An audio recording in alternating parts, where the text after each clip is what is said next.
Friends, నిన్న Sunday రోజు short అండి ఇది.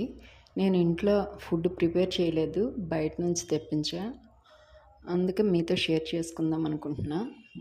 అవేంటో చెప్తున్నాను. వైట్ రైస్, చేపల పులుసు, నాటుకోడి ఫ్రై, చికెన్ బిర్యానీ, నేను ప్రిపేర్ చేసిన కోకోనట్ రైస్.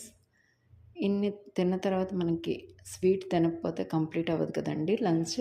అందుకే స్వీట్స్ కూడా 2 రకాలు తెప్పించా. పూతరేకులు, అంగూరు. ఇదండి మా ఫుడ్ ఈరోజు. మీరేం తిన్నారో కామెంట్ సెక్షన్లో కామెంట్ చేయండి. Okay, bye.